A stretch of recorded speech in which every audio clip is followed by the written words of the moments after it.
Up next, syndicated columnist Mark Steyn argues that the United States is destined for financial collapse and a decline in its role as a world leader if current political and cultural norms continue. The author contends that American debt has placed the country in a precarious position, and that regulation and lack of innovation have become hallmarks of the country's business climate. Mark Steyn speaks at the New Hampshire Institute of Politics and Political Library at St. Anselm College in Manchester, New Hampshire. Wow. Good evening. Looks like a lot of people happy to be here. I'm very excited. Everybody here to hear the musical theater critic? You think I'm joking? One thing you're going to learn tonight, ladies and gentlemen, is that the guy that you're here to see, who is named Mark Steyn, is a disabuser of false notions. Most of you think you are here to hear a critic, an author, a commentator. Let me begin by just reviewing a little bit of his life, because I think one of the neat things about Mark Steyn is that his very existence is a thumb in the eye to conventional wisdom and to things that you thought you knew. Mark Steyn is from Toronto, and like any wise and intelligent person, he got out as quick as he could. And I mean as quick as he could, like 16. Unfortunately, he made the mistake of going east instead of south, so he wound up in London. He was back and forth between Canada and England a little bit. Now, can you imagine? You're leaving home as a teenager, bopping back and forth in, the great British Empire. What are you going to do with yourself? So this guy becomes lots of different things. Rock and roll DJ, classical music DJ, musical theater critic. See? He makes documentaries. He writes about opera. Opera. This guy lives in the woods in New Hampshire. He's a culture critic. I put opera, I like opera, nothing wrong with opera. I put it in the car when I'm taking the kids camping, So it gives them a little culture as we're about to go kill fish and stuff. So this is just a little bit about how cultured and how varied a background Mark Steyn has. This is the guy that you're going to hear from. Now, people will tell you, especially people who don't like Mark Steyn, say, hey, he's a conservative critic. That they're just sort of dismissing by saying conservative critic, as if, that's something, that's something people shouldn't aspire to be, but as if that's belittling or demeaning, as if he just criticizes people. And that, I think, does Mark Steyn a great injustice. Sure, he's an author, best-selling author. By the way, those of you who are here holding copies of his latest book might be interested to know that it was just announced that it will debut at number 5 on the New York Times hardcover nonfiction list. Yeah. Pretty good for a conservative critic, huh? But Mark Steyn, once he bopped around and did his DJing and his theater criticism and his documentaries, somehow wound up being diverted into this life of what is, I think, dismissers will call a conservative critic or conservative commentator. They are also wrong. Again, his life, his work, proves them wrong. This guy's not a cultural critic or a conservative critic. He is, and I'm not exaggerating, a human rights activist. Now, some of you might laugh, right? Your idea of a human rights activist is somebody who, might have dreadlocks, hasn't bathed for a couple of days, is holding a sign, protesting that we need to take money from the free societies and give it to dictators. I mean, that's what people who commonly associate human rights activists with, right? Well, Mark Steyn is in fact a human rights activist. His writing, his work, is dedicated to promoting liberty, to making people as free as they can be. And he doesn't just walk the walk. This is a guy who, in writing about issues of freedom, of oppression, was brought up on charges, maybe charges is too strong a word, was brought before the Canada Human Rights Commission and accused of bigotry. Because he said things about Muslims, he wrote things after 9/11 about Islam, about radical Islam, that some of the more sensitive people in the Islamic community, if you want to call it that, in Canada took offense to. So they took him before 3 different human rights commissions. Now, we in the United States might find this baffling because we enjoy the freedoms to be able to criticize and to call other people out when we think they're doing wrong. In Canada, they have a human rights code that says you're not allowed to talk about a group, a person or group, in a way that would subject it to hatred or ridicule or so forth. So this group said, hey, Mark Steyn is making people think bad things about Muslims, so they brought him up in front of 3 different human rights commissions. Of course, each time was thrown out. And this is what I love about Mark Steyn. When it was thrown out of the Canada Human Rights Commission, the big national one, and they said, look, nothing he said here really rose to the level of being something we can lock him up for or censor his writings for.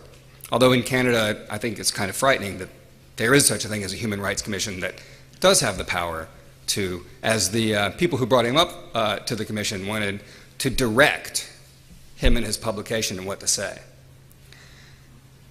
They tossed it out, and Steyn got mad and said, I wanted to lose.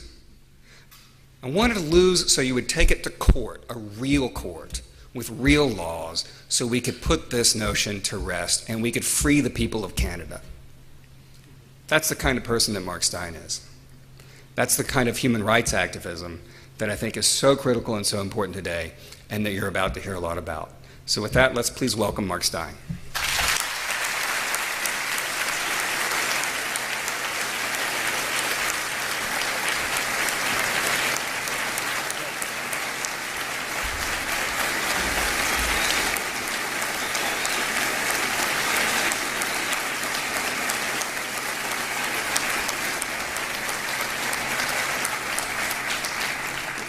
Thank you very much, Drew. It's wonderful to be here in,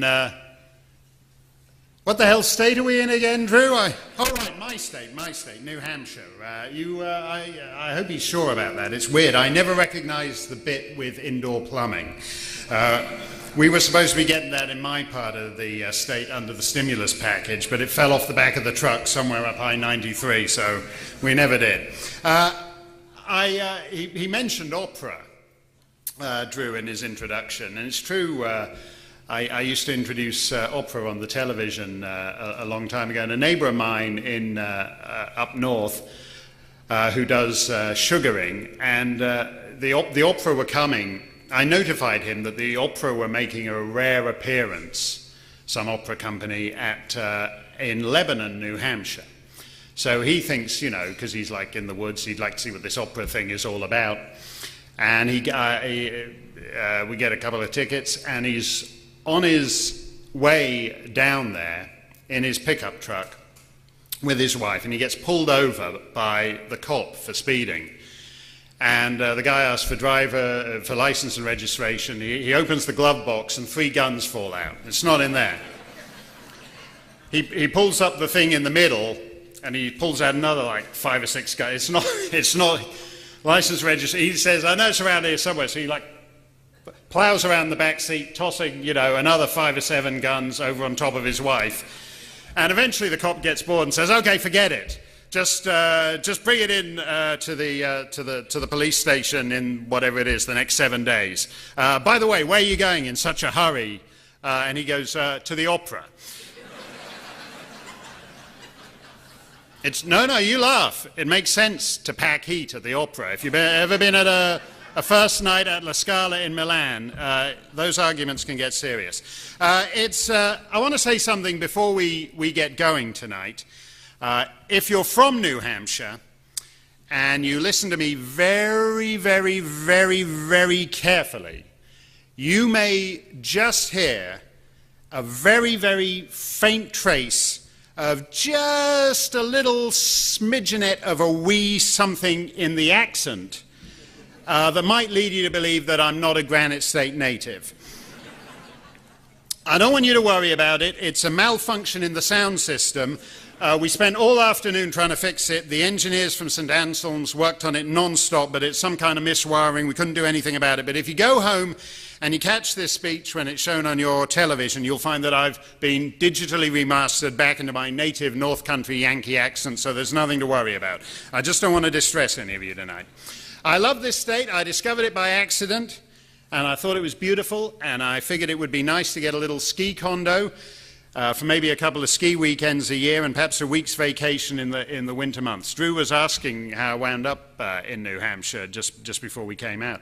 So I thought it'd be nice, get a nice little ski condo. I walked into the realtors and walked out 20 minutes later with a 200-year-old farmhouse that needed about 200 years worth of work done on it. But I fell in love with the land, and I never stopped loving it. There's a spot I walk my dogs every morning that never ceases, even after all this time, to make my breath away. So I fell in love with the land, and then I fell in love with the system of government. I saw what Alexis de Tocqueville saw when he toured Jacksonian New England 2 centuries ago: self-reliant citizens governing themselves in their own townships. Tocqueville was smarter than me. He certainly would never have bought my house, believe me. He probably got the ski condo, fully serviced in Loon Mountain. He's there every February. On the Channel 9 ski report, when they talk about fresh powder, they're referring to his wig. Actually, that's a lot of sports bars you play. The Tocqueville shtick just dies, believe me. You know. So I came for the sweet land, and I stayed for the liberty, which kind of snuck up on me. And the liberty is a little imperiled, which is what I'm going to talk about this evening. My book is called After America, Get Ready for Armageddon. So we're a little ways from Little House on the Prairie type stuff in this book. I was going to say it's available at all good bookstores, but I see most of them have closed down. This very day, I believe Borders has gone out of business. Normally Borders only stocks my books way at the back, propping up the wonky leg at the table for Al Gore's DVD box set, An Inconvenient Truth, The Director's Cut. But this time round, Borders is so reluctant to carry the book at all, they've taken the precaution of going out of business. If you go to the big Borders, and today's the last day, I don't know whether they're keeping their 10 o'clock closing hour, but they might have decided to go. But if you go to the big Borders up in Concord, for the first time ever, my book's in the front window, because even the looters didn't want it. When you're launching a book, you always want a bit of a publicity boost, something in the news cycle that gives you a lift. And a lot of my book's about fiscal collapse. And so 2 days before the official release date, S&P downgrade America from its AAA status for the first time in history. You know, if you're an author, you can't buy publicity like that. I mean, you can if you've got $15 trillion and you're willing to toss it down the great sucking sinkhole of the Federal Treasury. But other than that, it gets pretty expensive. And then in part of the book, I compare Britain's decline with what America might be in for. That's chapter 5. It's called The New Britannia, the Depraved City. And 2 days before my book was published in the United Kingdom, the baying mob of British welfare deadbeats decided to reenact chapter 5 of my book on the streets of London by burning half the city to the ground. Again, you can't buy publicity like that. Drew mentioned I used to be a musical theatre critic. This was like chapter 5, the musical. If you've ever been to a musical where the cast burned down the set and then lobbed concrete into the orchestra pit. It was fantastic. Can't buy publicity like that.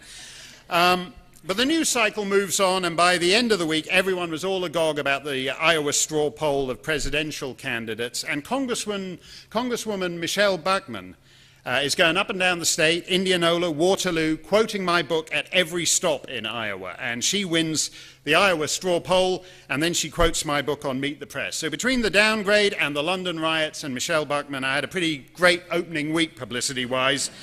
If you've read the penultimate chapter with its big nuclear finale, you might want to be out of town when we do the publicity tie-in for that. You don't write a book called After America because you want it to happen. You write it in order to prevent it happening. Total societal collapse is not in my interest. If you're an author, the destruction of the banking system makes it much harder to cash the royalty check. So I want to prevent the dawn of the post-American world, and I hope you do too. If you're in favor of the post-American world, if you're a tenured lefty professor at an American college campus, I don't think you'll enjoy it as much as you think you will. I'm often asked by fellow conservatives why I'm being such an hysterical old queen about the whole business, because if you recall President Obama's now forgotten debt commission, I don't know whether you remember them, all very bipartisan and blue ribbon. Just a few months ago, they produced a report melodramatically emblazoned The Moment of Truth. And after that dramatic title, they proposed such convulsive course corrections as raising the age of Social Security eligibility to raising the age of Social Security eligibility to 69 by the year 2075.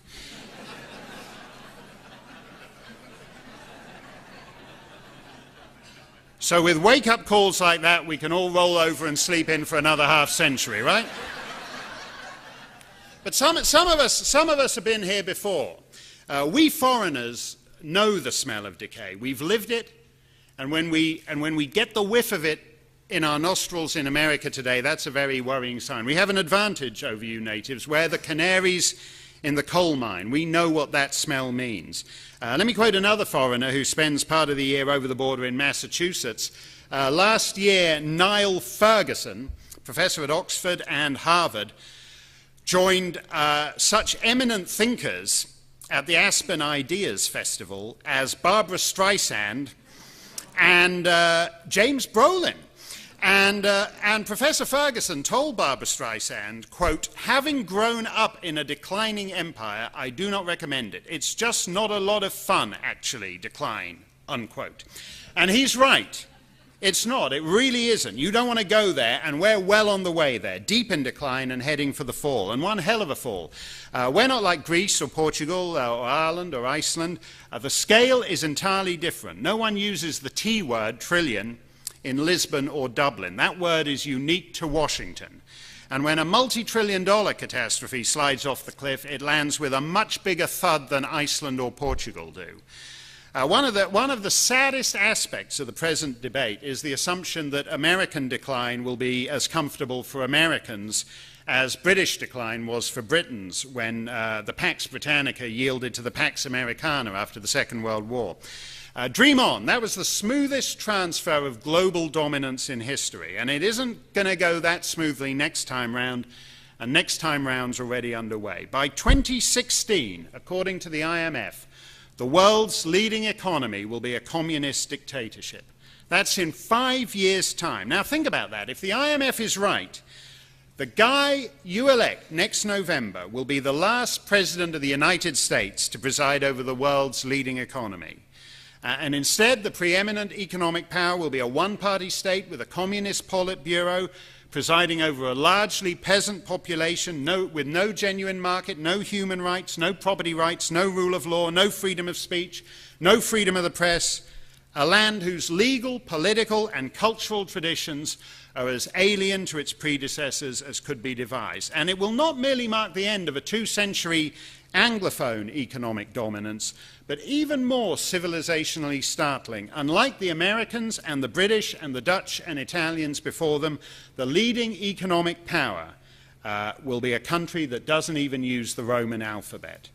It's very silly to assume that this is just a matter of dollars and cents and debt to GDP ratios. When money drains, power drains remorselessly. The week before my book came out, everyone was very excited about whether we would reach a so-called deal on the debt ceiling before the clock chimed midnight on August the 2nd.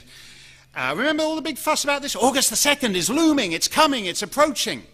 August the 2nd at midnight. If we didn't reach a deal on the debt ceiling, our glittering coach would turn back into a pumpkin. And Air Force One would turn back into a large zucchini with 2 stick-on wings of President Obama's beloved arugula, flapping limply as it tried to get airborne. I may be overextending the metaphor a little here. This is classic Beltway nonsense. The debt ceiling deadline was entirely irrelevant. The problem is not the ceiling, it's the debt. And Cinderella negotiating to extend the midnight deadline to maintain the illusion to 2 a.m. does not alter the fact that it is an illusion. Just to put that debt ceiling debate in perspective, there was a dispute between John Boehner and the Congressional Budget Office about the so-called scoring of his plan. Speaker Boehner said his plan called for $7 billion of cuts for the 2012 budget. The CBO said the plan only reduced the 2012 budget by $1 billion. Which of these numbers is correct? Who cares?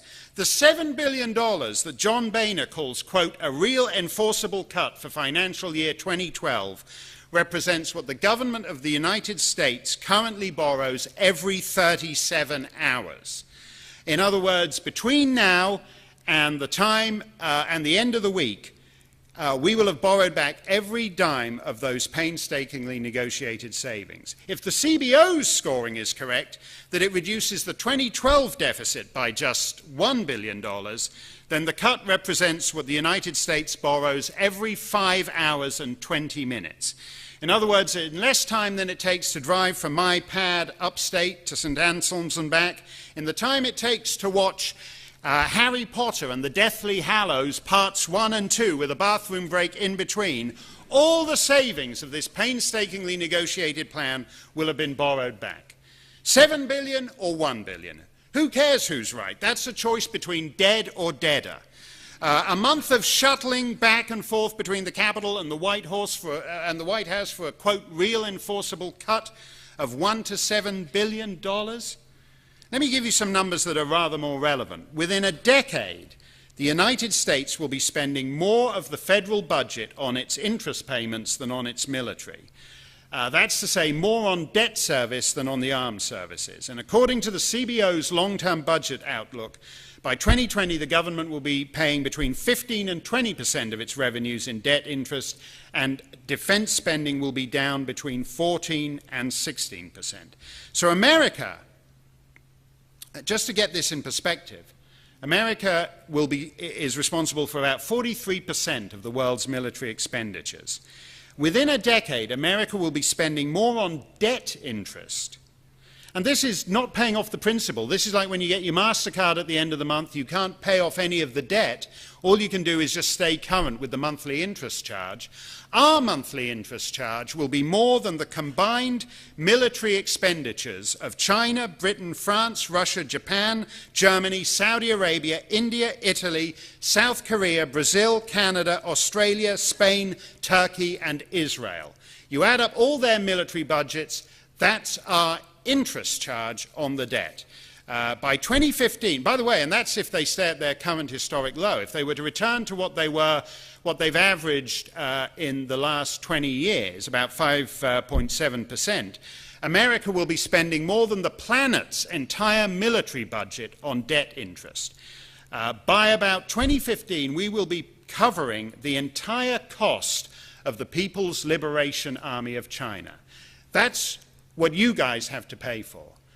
Small businesses in Bedford, suburban homeowners in Nashua will be paying for the entire budget of the Chinese military. No precedent on that anywhere in history. The Roman Empire got pretty stupid in its last years, but they didn't say to Roman taxpayers that as a matter of policy, you're going to have to pick up the bill not just for the Roman military, but the Visigoth military as well. And if they had, it wouldn't have been so bad because the Visigoth military's budget was mostly just pelts. So they'd still have got a better deal than we do. Permanence is the illusion of every age. We are not just outsourcing the economy, we are outsourcing power. And as American power fades, it's outsourcing the future to a very dangerous planet. This is bleak, and I understand it's a depressing scenario. I don't want to give away the ending of my book, but when we do the musical version that Drew seemed to be encouraging, we will focus group the finale in out-of-town previews, and we'll change it to a happy ending in which Michelle Bachmann sees the error of her ways and settles down with Joe Biden to run an all-singing, all-dancing Department of Community Organizer grant applications in Chicago. It'll warm your heart. But until we close the deal with Disney on that particular project, let me stay being grim. It starts with the money, but it never stops there. Just let me spell out where a post-American world leads. A is for addiction. We spend too much. It's not a revenue issue, it's a spending issue. The United States joined the rest of a cosseted Western world in voting itself a lifestyle it was not willing to pay for, and indeed can never pay for. Because when you spend $4 trillion, but you only take in $2 trillion, which is the federal government model, you can never close that gap with revenue. When government spends on the scale Washington's got used to, it's not a spending crisis, it's a moral one. There's nothing virtuous about caring, compassionate progressives demonstrating how caring and compassionate and progressive they are by spending money yet to be earned by generations yet to be born. We are looting the future to bribe the present. Indeed, we have looted the future to such an extent it's no longer clear we have one. And that's what so-called fiscal conservatives often miss. It's not a green eyeshade issue. Increasing dependency, disincentivizing self-reliance, absolving the citizenry from responsibility for their actions, the multi-trillion-dollar debt catastrophe is not the problem, but merely the symptom. And this is where I disagree with Mitch Daniels and some others. It's not about balancing the books. It's about rebalancing the very structures of society. R is for redistribution. Leftists often talk about redistribution of wealth. When you're redistributing from the future to the present, you are redistributing wealth that has not yet been created, wealth that does not exist. Meanwhile, day by day in this republic, we see an unprecedented transfer of resources from the productive class to the obstructive class, to government, to regulators, to bureaucracies. So if much of this wealth does not yet exist, what exactly are we redistributing? We're redistributing liberty. We're delivering a self-governing republic into rule by regulators, bureaucrats, and social engineers. Just this week, the formerly golden state of California, a broke jurisdiction whose rapacious government and dependency class are driving what's left of the productive class to flee its borders. Just this last week, the state announced that its burning priority is that it needs to regulate bed sheets in motels and hotels. It will be illegal under the California sheet regime for motels and hotels to put non-fitted sheets on their beds. And so there will be a sheet regulatory regime with sheet regulatory enforcers kicking down the door of room 73 of the Orange Grove Motel to check they're in compliance with the California sheet regime. You can try to resist, but they'll kick the sheet out of you. There is an apocryphal Orwell quotation to describe the way pacifists, even pacifists, assume the soldiery are there to defend the realm. Quote, "People sleep peaceably in their beds at night only because rough men stand ready to do violence on their behalf," unquote. Ha! Says the state of California. People sleep peaceably in their beds at night only because the state agency of sheet regulation stands ready to do violence to innkeepers with non-elasticated sheets. By the way, if there's any Ku Klux Klan members here tonight, because I know you Tea Party guys, I know what it's really about. So if there's any Ku Klux Klan members here tonight, if you're planning on flying in for a lodge meeting with a Grand Kleagle in California, you will need a fitted sheet, okay?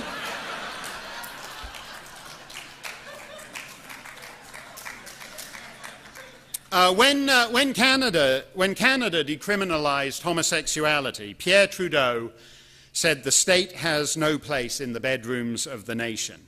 But California says, oh yes we do, if you're consummating your same-sex marriage on a non-compliant sheet. And so it goes. I was talking to an undocumented immigrant from Tijuana, and he says that California is already a byword for sheet government. These are not trivial things. They represent the remorseless redistribution of liberty. 7-year-old Julie Murphy was selling lemonade in Portland, Oregon, when 2 officers demanded to see her temporary restaurant license, which would have cost her $120. When she failed to produce it, these officers threatened her with a $500 fine. She's a 7-year-old girl. They also made her cry. Now, when I read these stories, there was another one in the papers just the other day. U.S. Fish and Wildlife, an 11-year-old girl in Virginia, Shyla Capo, had rescued a woodpecker from the clutches of a cat, spent a few days nursing it back to health before releasing it. An agent of the United States Department of Fish and Wildlife arrived along with an escort of Virginia state troopers to deliver a $535 fine to the little girl who rescued the woodpecker for the federal crime of transporting a protected species of woodpecker. She transported it out of the mouth of the cat who was eating it. Serve the cat with the $535 fine for illegally transporting the woodpecker down your gullet. These are not small things. Two officers shake down the 7-year-old girl for the $500 lemonade stand fine. Officers from 2 agencies, federal and state, make the 11-year-old girl, Shyla Capo, cry for rescuing the woodpecker. They should be ashamed of themselves.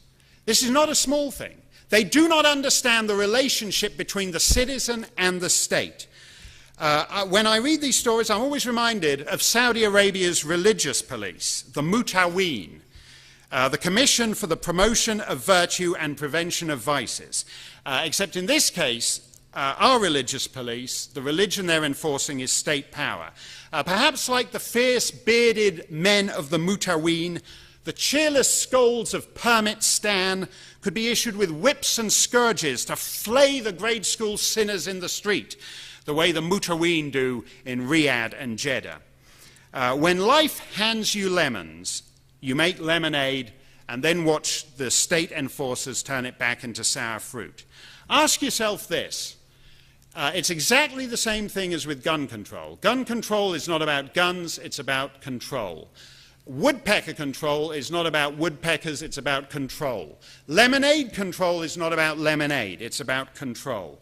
If a second grader can no longer sell homemade lemonade in her front yard without $500 worth of permits, what aspect of your life can't the government regulate? For more and more Americans, law has been supplanted by regulation. A governing set of rules not legislated by representatives accountable to the people, but invented by an activist bureaucracy, much of which is well to the left of either political party. You may remember that Congress stripped provisions for end-of-life counseling, the so-called death panels, out of the Obamacare bill. But Kathleen Sebelius, the Secretary of Health and Human Services, put them back on her say-so. Why shouldn't she? The new law contains 700 references to the Secretary, quote, shall, another 200 to the Secretary, quote, may, and 139 to the Secretary, quote, determines. So the Secretary may and shall determine pretty much anything she wants. Plucked at random, quote, the Secretary shall develop oral health care components that shall include tooth-level surveillance, unquote. Tooth-level surveillance. That phrase is hitherto unknown to human history. But it's in Obamacare. George III never went in for tooth-level surveillance. If the stories about George Washington's wooden teeth were true, that would have killed the American Revolution right there and then. I'm not sure even Colonel Gaddafi goes in for tooth-level surveillance. From colonial subjects to dentured servitude in a mere quarter millennium.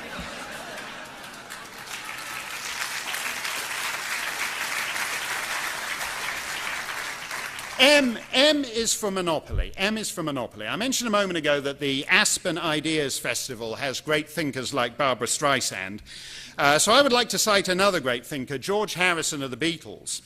In 1969, George Harrison, in the course of a wide-ranging ramble, briefly detoured out of the Hare Krishna chants and LSD into some remarks about the Monopolies Commission, which is the British version of the US Antitrust Division. And he goes, you know, this is the thing I don't like. It's the Monopolies Commission. Now, if anybody, you know, Kodak or somebody is cleaning up the market with film, the Monopolies Commission, the government send them in there and say, you know, you're not allowed to monopolize. Yet when the government's monopolizing, who's going to send in the Monopolies Commission to sort that one out? That is one of the most brilliant observations on government that has ever been made. There was an old joke in Britain at the time. Why is there only one Monopolies Commission? It is, in fact, an incisive observation on the nature of government. We wouldn't like it if there was only one automobile company or only one breakfast cereal, but by definition there can only be one government. Which is why when, in George's words, when the government's monopolizing, it should do so only in very limited areas. And that's particularly true for national governments when the nation they govern has more than 300 million people dispersed over a continent. But I think it gets worse than that, because it's not just a monopoly of power. Right now, we have rule by a monopoly of ideas, which is the most dangerous monopoly of all. In fact, a kind of monopoly of grey matter, as it were. Take, for example, our so-called meritocracy. We're ruled by, effectively, not technocrats, not a meritocracy, but a cartel of conformicrats who impose essentially a sterile monopoly of outmoded ideas. You may remember the day after President Obama's election, Michael Beschloss hailed him as, quote, probably the smartest guy ever to become president, unquote. Why would you say such a thing? I mean, other than an impressive talent for self-promotion, what has he ever done? Even as a legendary thinker, what original thought has he ever expressed in his entire life? And yet he's, quote, probably the smartest guy ever to become president, says Michael Beschloss, and he's a presidential historian, so he should know because he's a smart guy too. And lending a hand, another smart guy, David Brooks, the House conservative at the New York Times, hailed the incoming administration as a collection of super smart eggheads credentialed to their hilt, quote, if a foreign enemy attacks the United States during the Harvard-Yale game any time over the next 4 years, we're screwed, unquote. He was right. Over a quarter of Obama's political appointees had ties to Harvard. Over 90% had advanced degrees, and yet we're screwed anyway. How did that happen? What kind of super smart guys all think the same thing? We are governed by conformicrats who live in a self-reinforcing bubble. We have a ruling class that thinks alike and cannot conceive that anyone other than a racist, a terrorist, or a mentally ill lunatic like my sometime colleague at Fox News, poor Juan Williams, when he got fired from NPR for accidentally wandering off the reservation for 30 seconds. They did what they do in the Soviet Union. They say, oh, we're just going to send you to the sanatorium, lie down here, let the men in white coats strap you up, you'll soon be feeling much better, Juan. The New York Times ostentatiously recruits its staff by sending its editors to hire people at the African American Journalists Convention, the Women Journalists Convention, the Hispanic Journalists Convention, the Gay, Lesbian, Bisexual and Transgender Journalists Convention. It recruits on the basis of diversity of race, diversity of gender, diversity of orientation, every diversity except the only one that matters, diversity of ideas. And if anyone could use some new ideas right now, it's America's wretched elite ruling class.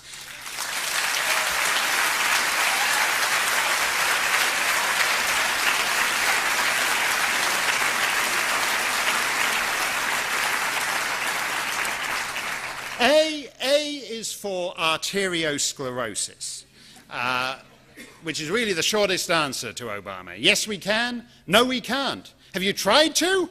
The zoning committee, the planning committee, the environmental impact study, try putting that on the end, on the asterisk after yes, we can. America is seizing up. I cite the most obvious example in my book, the 10-year hole in the ground in Lower Manhattan that should shame every one of us here. Because destroying those buildings is something America's enemies did to us. Leaving the hole in the ground for a decade is something we did to ourselves. The Empire State Building, which was the tallest in the world back then, was put up in 18 months during a depression. Where's that spirit today? What can you do in 18 months today?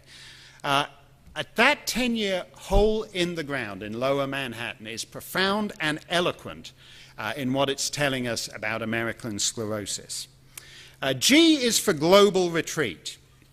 As Britain and other great powers quickly learned, the price of big government at home is an ever smaller presence abroad. First comes reorientation and the shrinking of the horizon. After empire, Britain turned inward. Between 1951 and 1997, the proportion of government expenditure on defense fell from 24% to 7%, while the proportion on health and welfare rose from 22% to 53%.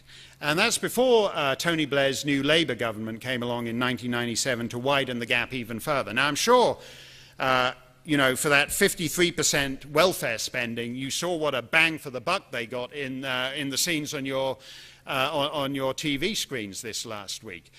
When they spent that, within living memory, the city in flames on our TV screens every night, governed a fifth of the Earth's surface and a quarter of its population.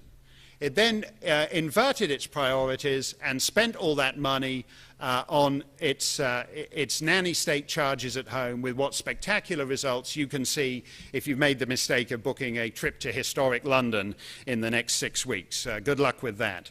That is the same trajectory every great power embarks upon in retreat, because you can have Euro-sized entitlements at home or a global reach abroad, but not both. And you can see it already in our silly little pseudo-war in Libya. I don't know how many of you remember the Libya war. It was in all the papers for about 48 hours.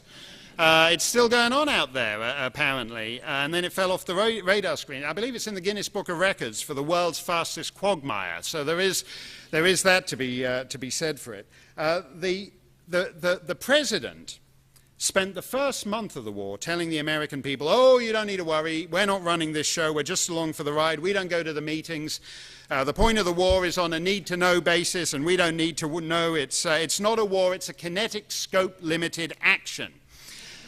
And they eventually announced, so reluctant were they to have anything to do with the kinetic scope limited action, that they eventually announced that the new Supreme Allied Commander of kinetic scope limited action was General Bouchard, a Canadian general. I'm a Canadian. I didn't even know we still had generals.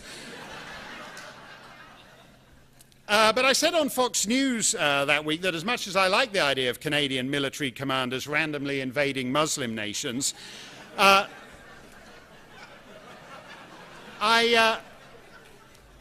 really feel the gig should have gone to a Mexican general, because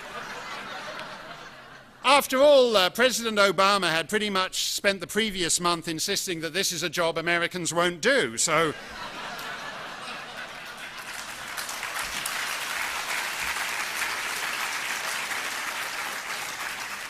war is hell, but kinetic scope limited action is purgatory. Putin in the Kremlin The Politburo in Beijing, the mullahs in Tehran, they're all enjoying this glimpse of the post-American world in Libya right now. A world in which the global order maker of the last 60 years not only can't enforce its will, but no longer makes any serious attempt to do so.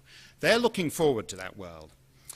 E is for engineering, the ideological homogeneity and social engineering of our education system would be regarded as child abuse, I think, in any other age. Aside from its other defects, it diverts too many Americans into frivolous, unproductive activity while our competitors get on with the real work. In 1940, a majority of the US population had no more than a grade 8 education. By 2008, 40% of 18 to 24-year-olds were enrolled in college. So we're on track to a world in which the typical American is almost twice as old by the time he completes his education as he was in 1940. He spent over twice as long in the classroom, and in theory gotten twice as much attention from his school mom because the pupil-teacher ratio is half of what it was a century ago. Education is the biggest single structural defect in the United States right now. No country needs to send a majority, never mind all, as is President Obama's ambition, all of its children to college, and no country should. If only because not every child has the aptitude to benefit, and not every child who has the aptitude wants to go or needs to. And for most who wind up there, college is a waste of time and money and life. Hacks pretend to teach, slackers pretend to learn, and employers pretend it's a qualification. We have $1 trillion.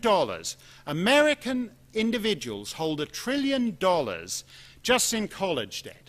That's the equivalent of a G7 economy, just in one small boutique niche market of debt.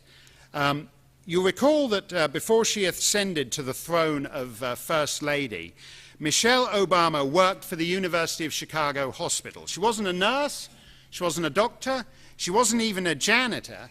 She was taken on by the hospitals to run, quote, programs for community relations, neighborhood outreach, staff diversity, and minority contracting, unquote. She was a diversicrat, a booming industry in elite America.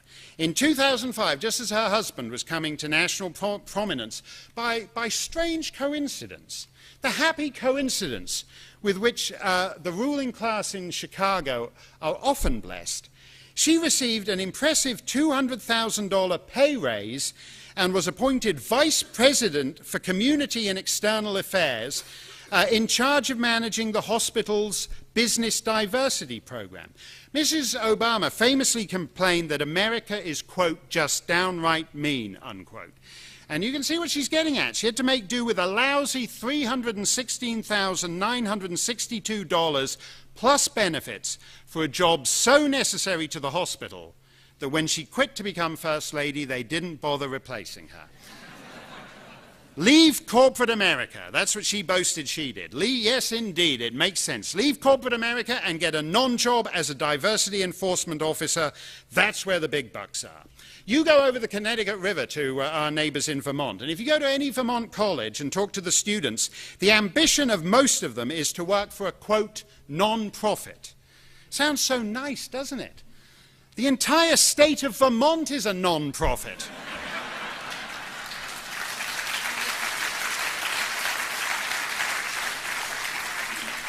Ben and Jerry's used to make a ton of money selling ice cream, and then they became a non-profit. And it worked out so well, they were bought by the Anglo-Dutch multinational, Unilever. One of the, I can't remember when. Ben approved the deal, and Jerry didn't like it, or Jerry liked the deal, and Ben didn't like it. But the one who did like it said we're a wholly independent subsidiary. It's of Unilever. It's Uniben or Jerry Lever or something like that.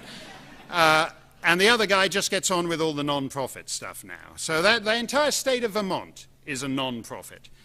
So's America, actually, because when you're $15 trillion in the hole, you're the all-time champion non-profit of non-profits. President Obama now wants the rest of America to follow in his and Michelle's footsteps. This is the diversion of too much human capital into wasteful and self-indulgent activity. They don't do it in China, they don't do it in India, and eventually those differences will tell. which is my next letter. D is for decay, because that formula, the governmentalization of more and more of our people, is a recipe for disaster. Mired in dependency and decline, much of the United States will be on a fast track to Latin America, where there's a privileged, corrupt elite presiding over a vast swamp of poverty. And that leads to the next stage. D is for disintegration. We're becoming the highly singular United State of America. No advanced society has ever tried hyper-regulatory direct rule for 350 million people. Will it work? Or is it more likely that increasingly incompatible jurisdictions and social groups will conclude that the price for keeping 50 stars in the flag is too high? A post-prosperity America is going to fracture. I don't just mean on ethnic lines, where you'll have millions of poor white Americans and black Americans on the one hand and millions of poor illegal Americans on the other, and there's no jobs for either. And nor do I just mean cultural tensions. It's not clear to me that when this country is no longer the world's leading power, that the mullahs of Dearborn, what they call Michiganistan, will want to stay in the same polity as the gambling gays of Fire Island. They might decide, each might decide they're better off going it alone. But it's something more basic. If you take a retired federal bureaucrat in her early 50s, retired on fantastic, unsustainable pension benefits and health benefits, and enjoying the early years of what is in effect a 30-year holiday weekend.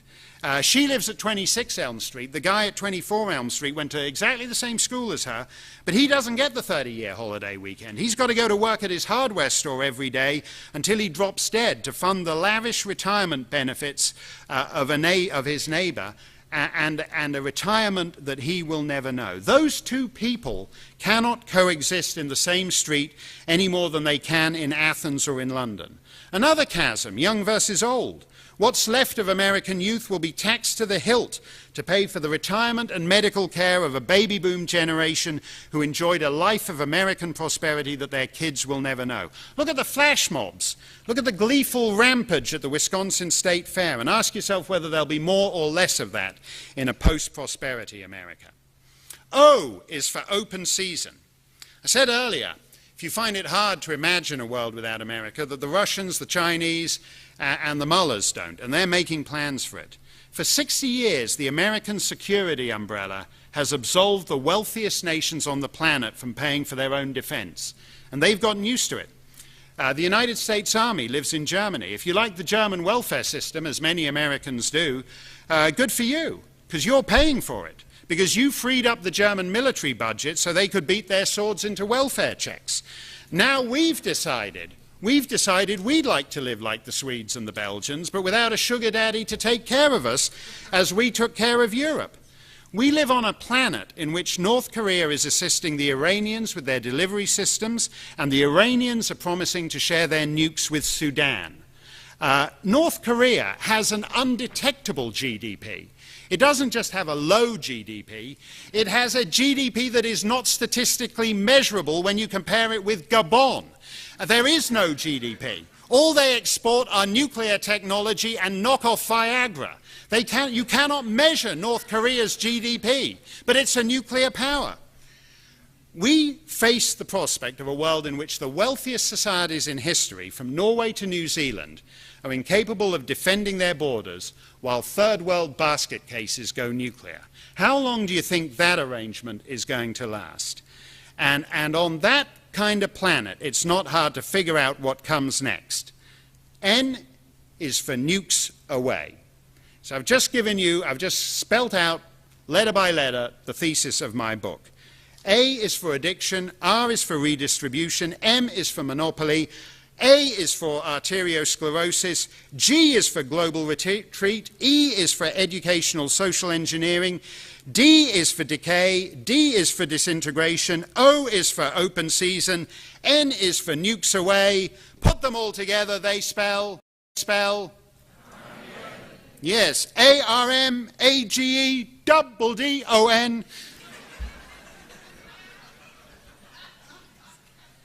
From state-regulated lemonade sales to nuclear devastation, from fiscal ruin to planetary ruin in nothing flat. If you don't want that to happen, you need to get serious, and you need to demand your candidates get serious. It's not about putting John Kerry on a congressional supercommittee to report back about raising the age of Medicare eligibility from 65 to 67 in the year 2050. There isn't going to be a 2050 if that's the best John Kerry can do. The best he can do for America is to go and windsurf off Nantucket in that buttock-hugging yellow spandex.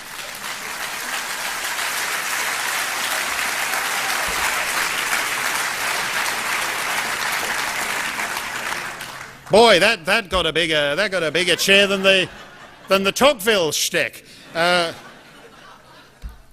You don't be cruel to John Kerry. He thinks that buttock-hugging yellow spandex does wonders for his figure. I think he should windsurf off Nantucket till 2050. He's doing the least damage out there.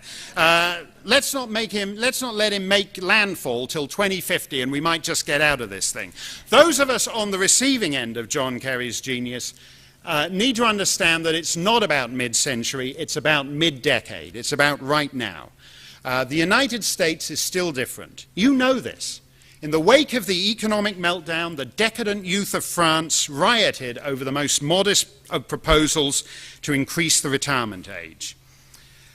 Elderly students in Britain attacked the heir to the throne's car over footling attempts to constrain bloated, wasteful and pointless university costs. Everywhere from Iceland to Bulgaria, angry mobs besieged their parliaments demanding the same thing. Why didn't you, the government, do more for me? America was the only nation in the developed world where millions of people took to the streets to tell the state, I can do just fine if you control freak statists would shove your non-stimulating stimulus, your jobless jobs bill, and your multi-trillion-dollar porkathons and just stay the hell out of my life and out of my pocket. That's the...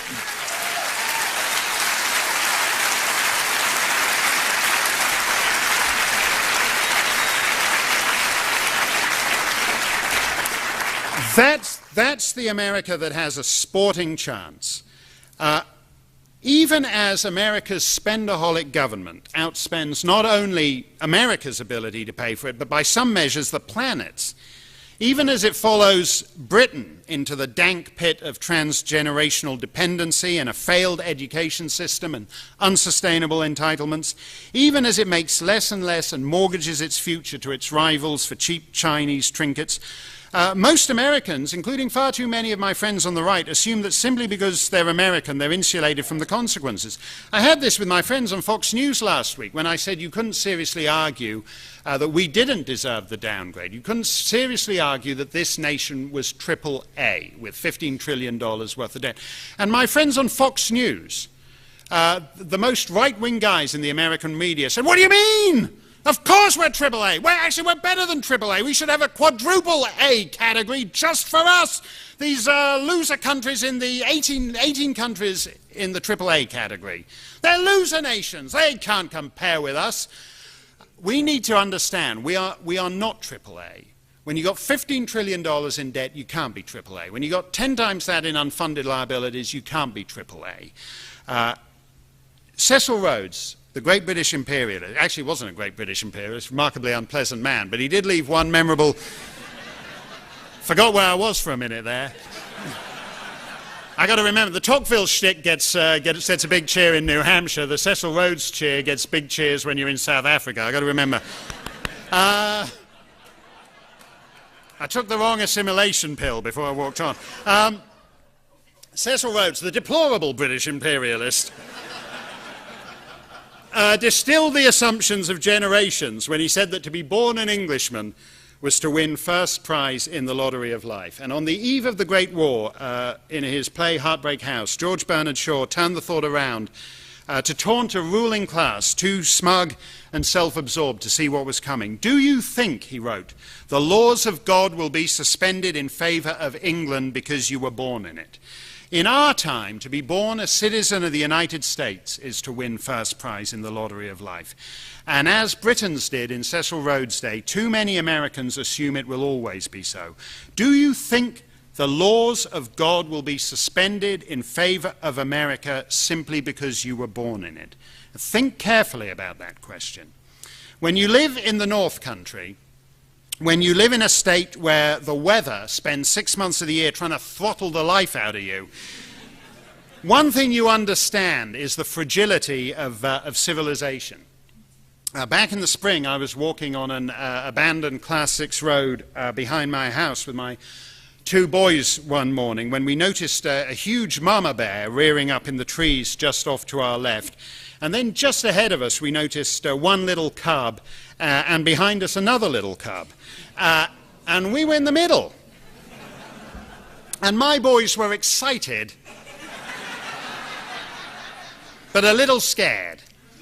And that's the way I feel as we embark on this critical half-decade. I feel excited but a little scared, and I wonder if our society still has the survival instinct of that mother bear protecting her cubs. If you disagree, don't wait for a Messiah to descend from the heavens on a Tuesday morning in November. We tried that in 2008. We entrusted a multi-trillion-dollar enterprise to a guy who's never created a dime of wealth in his life, and then we were surprised that for some reason it didn't work out. This time it's up to you. Ordinary citizens need to do this year and next year as they did in 2009, 2010, and move the meter of public discourse. In my book, I quote Milton Friedman. Milton Friedman says, don't elect the right people to do the right things. Create the conditions whereby the wrong people are forced to do the right things. Every time, that deserves a chair.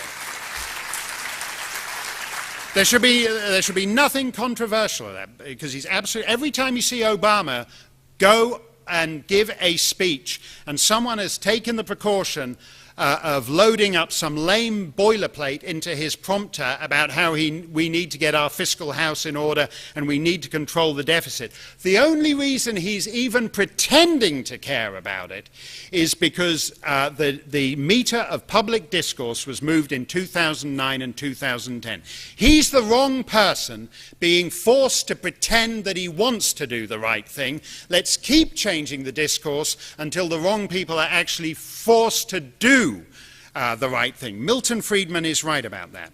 When I first moved to New Hampshire, I carelessly assumed that General Stark had said live free or die before some battle or other.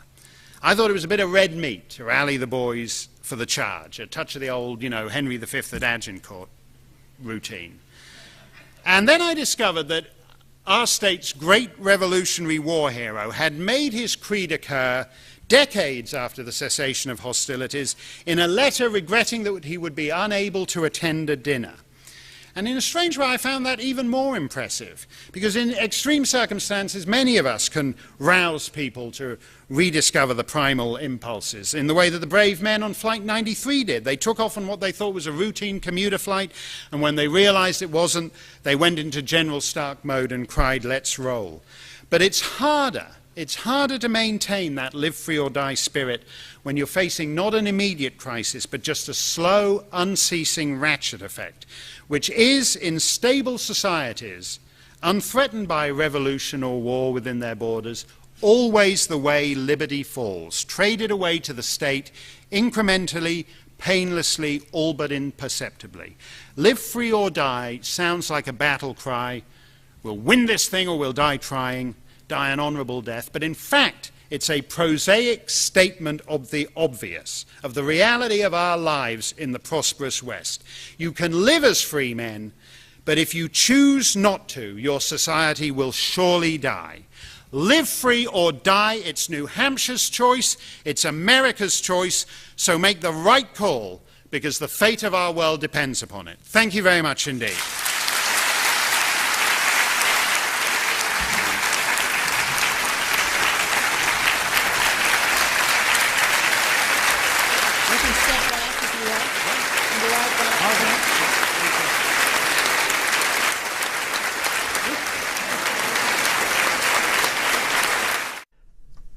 For more information on Mark Steyn and his work, visit steynonline.com.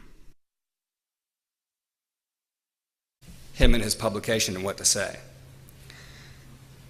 They tossed it out, and Steyn got mad. and said, I wanted to lose. I wanted to lose so you would take it to court, a real court, with real laws, so we could put this notion to rest and we could free the people of Canada. That's the kind of person that Mark Steyn is. That's the kind of human rights activism that I think is so critical and so important today, and that you're about to hear a lot about. So with that, let's please welcome Mark Steyn.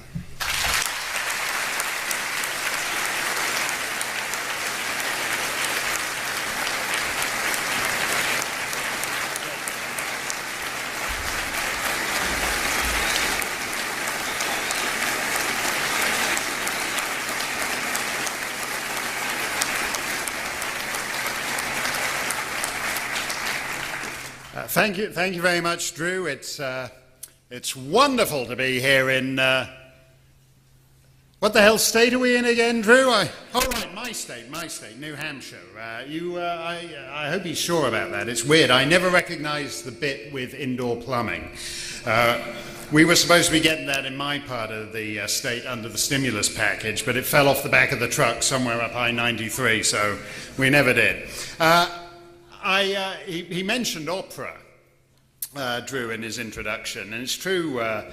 I used to introduce opera on the television a long time ago, and a neighbor of mine in up north who does sugaring, and the opera were coming. I notified him that the opera were making a rare appearance, some opera company, in Lebanon, New Hampshire. So he thinks, because he's like in the woods, he'd like to see what this opera thing is all about. And we get a couple of tickets, and he's on his way down there in his pickup truck with his wife, and he gets pulled over by the cop for speeding. And the guy asks for license and registration. He opens the glove box, and 3 guns fall out. It's not in there. Musical theater critic. See? He makes documentaries. He writes about opera. Opera. This guy lives in the woods in New Hampshire. He's a culture critic. I put opera, I like opera, nothing wrong with opera. I put it in the car when I'm taking the kids camping, So it gives them a little culture as we're about to go kill fish and stuff. So this is just a little bit about how cultured and how varied a background Mark Steyn has. This is the guy that you're going to hear from. Now, people will tell you, especially people who don't like Mark Steyn, say, hey, he's a conservative critic. That they just were dismissing by saying conservative critic, as if that's something, that's something people shouldn't aspire to be, but as if that's belittling or demeaning, as if he just criticizes people. And that, I think, does Mark Steyn a great injustice. Sure, he's an author, best-selling author. By the way, those of you who are here holding copies of his latest book might be interested to know that it was just announced that it will debut at number 5 on the New York Times hardcover nonfiction list. Yeah. Pretty good for a conservative critic, huh?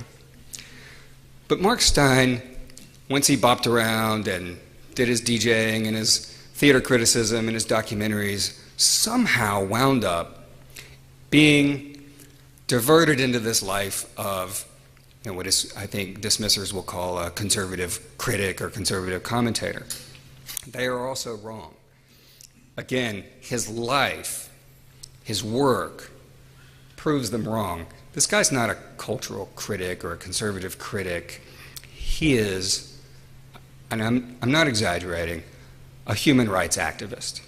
Now, some of you might laugh, right? Your idea of a human rights activist is somebody who, might have dreadlocks, hasn't bathed for... Up next, syndicated columnist Mark Steyn argues that the United States is destined for financial collapse and a decline in its role as a world leader if current political and cultural norms continue.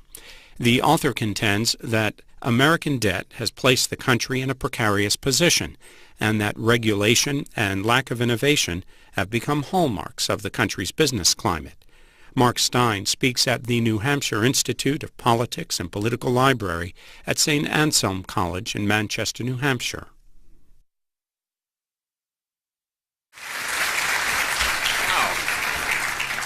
Good evening. Looks like a lot of people happy to be here. I'm very excited. Everybody here to hear the musical theater critic? You think I'm joking? One thing you're going to learn tonight, ladies and gentlemen, is that the guy that you're here to see, who is named Mark Steyn, is a disabuser of false notions. Most of you think you are here to hear a critic, an author, a commentator. Let me begin by just reviewing a little bit of his life, because I think one of the neat things about Mark Steyn is that his very existence is a thumb in the eye to conventional wisdom and to things that you thought you knew. Mark Steyn is from Toronto, and like any wise and intelligent person, he got out as quick as he could. And I mean as quick as he could, like 16. Unfortunately, he made the mistake of going east instead of south, so he wound up in London. He was back and forth between Canada and England a little bit. Now, can you imagine? You're leaving home as a teenager, bopping back and forth in, the great British Empire. What are you going to do with yourself? So this guy becomes lots of different things. Rock and roll DJ, classical music DJ. He pulls up the thing in the middle, and he pulls out another like 5 or 6 guys. It's not license register. He says, "I know it's around here somewhere." So he plows around the back seat, tossing another 5 or 7 guns over on top of his wife. And eventually the cop gets bored and says, "Okay, forget it. Just bring it in to the police station in whatever it is the next 7 days. By the way, where are you going in such a hurry?" And he goes, "To the opera." No, you laugh. It makes sense to pack heat at the opera. If you've ever been at a first night at La Scala in Milan, those arguments can get serious. I want to say something before we get going tonight. If you're from New Hampshire and you listen to me very, very, very, very carefully, you may just hear a very, very faint trace of just a little smidgenet of a wee something in the accent that might lead you to believe that I'm not a Granite State native. I don't want you to worry about it. It's a malfunction in the sound system. We spent all afternoon trying to fix it. The engineers from St. Anselm's worked on it non-stop, but it's some kind of miswiring. We couldn't do anything about it. But if you go home and you catch this speech when it's shown on your television, you'll find that I've been digitally remastered back into my native North Country Yankee accent, so there's nothing to worry about. I just don't want to distress any of you tonight. I love this state. I discovered it by accident, and I thought it was beautiful, and I figured it would be nice to get a little ski condo for maybe a couple of ski weekends a year and perhaps a week's vacation in the winter months. Drew was asking how I wound up in New Hampshire just before we came out. So I thought it'd be nice, get a nice little ski condo. I walked into the realtors and walked out 20 minutes later with a 200-year-old farmhouse that needed about 200 years worth of work done on it. But I fell in love with the land, and I never stopped loving it. There's a spot I walk my dogs every morning that never ceases, even after all this time, to make my breath away. So I fell in love with the land, and then I fell in for a couple of days. He's holding a sign, protesting that we need to take money from the free societies and give it to dictators. I mean, that's what people who commonly associate human rights activists with, right? Well, Mark Steyn is in fact a human rights activist. His writing, his work, is dedicated to promoting liberty, to making people as free as they can be. And he doesn't just walk the walk. This is a guy who, in writing about issues of freedom, of oppression, was brought up on charges, maybe charges is too strong a word, was brought before the Canada Human Rights Commission and accused of bigotry, because he said things about Muslims, he wrote things after 9/11 about Islam, about radical Islam, that some of the more sensitive people in the Islamic community, if you want to call it that, in Canada took offense to. So they took him before 3 different human rights commissions. Now, we in the United States might find this baffling because we enjoy the freedoms to be able to criticize and to call other people out when we think they're doing wrong. In Canada, they have a human rights code that says you're not allowed to talk about a group, a person or group, in a way that would subject it to hatred or ridicule or so forth. So this group said, hey, Mark Steyn is making people think bad things about Muslims, so they brought him up in front of 3 different human rights commissions. Of course, each time was thrown out. And this is what I love about Mark Steyn. When it was thrown out of the Canada Human Rights Commission, the big national one, and they said, look, nothing he said here really rose to the level of being something we can lock him up for or censor his writings for. Although in Canada, I think it's kind of frightening that there is such a thing as a Human Rights Commission that does have the power to, as the people who brought him up to the commission wanted, to direct